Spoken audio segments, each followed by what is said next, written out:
Turkey's heartland, the high plateau of central Anatolia, has been inhabited for at least 8 millennia.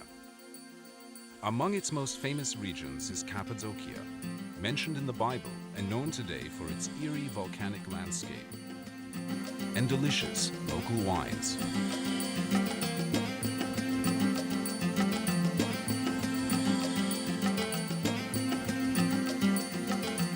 When Mount Erciyes, near Kayseri, was an active volcano, it spewed tons of lava and volcanic ash over the region. The ash solidified into soft rock that was later eroded by wind and water into valleys, plateaus, gorges, caves, and pinnacles. Early Christians settled in Cappadocia to practice their religion in peace. St. Paul visited here, and many monks and hermits sought the solitude of its lonely valleys filled with caves.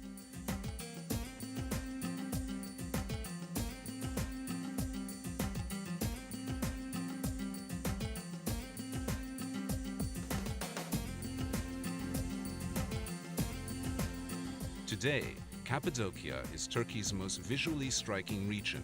Visitors come from around the world to tour the Göreme Open Air Museum, a World Heritage Site sheltering dozens of medieval cave churches. Many of the church interiors are decorated with colorful frescoes of religious scenes.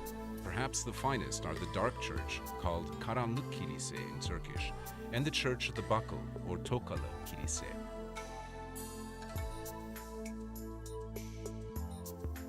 Not far from Göreme is Zelve, another open-air museum. Three steep valleys come together to form this historic area, which is also filled with ancient cave churches and dwellings. The Zelve valleys were actually inhabited until the 1950s.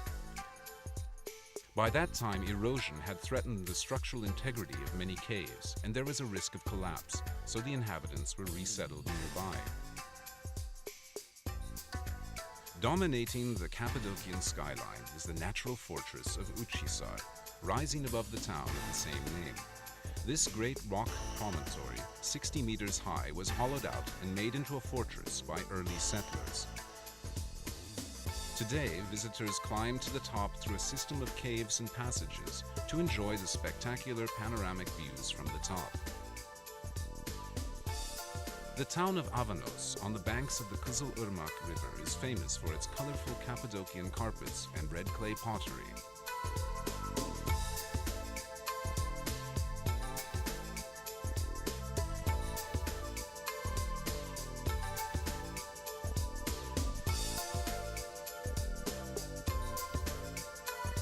Among the strangest sights in this unusual region are the underground cities, vast labyrinths of tunnels, caves, and passages reaching 7 and 8 stories into the earth. They were inhabited during the 7th and 8th centuries by local Christians seeking refuge from invading Arab armies. 36 underground cities, large and small, have been discovered in Cappadocia. Each underground refuge has kitchens, wine and olive presses, dining halls, stables, sleeping rooms, storage areas, deep wells, ventilation shafts, and even churches.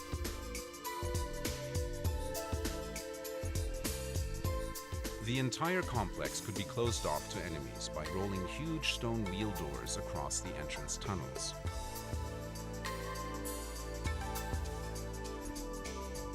Konya, to the west of Cappadocia, was an important city in Roman times. During the Middle Ages, it was one of the chief way stations on the Silk Road, and also the capital of a flourishing empire established by the Seljuk Turks.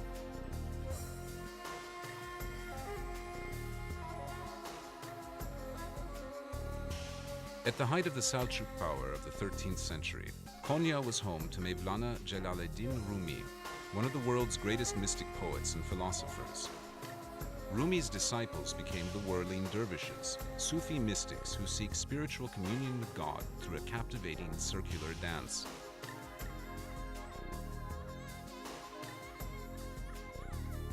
A common sight in Cappadocia are the caravanserais, great fortified structures built to encourage commerce along the Silk Road. Wealthy Seljuk Turkish benefactors, both men and women, provided funds to build them. They also provided daily food for caravaneers, fodder for the animals, mosques for worship, baths, and medical and veterinary care. Caravanserais were built about 20 kilometers apart, a day's travel by camel caravan.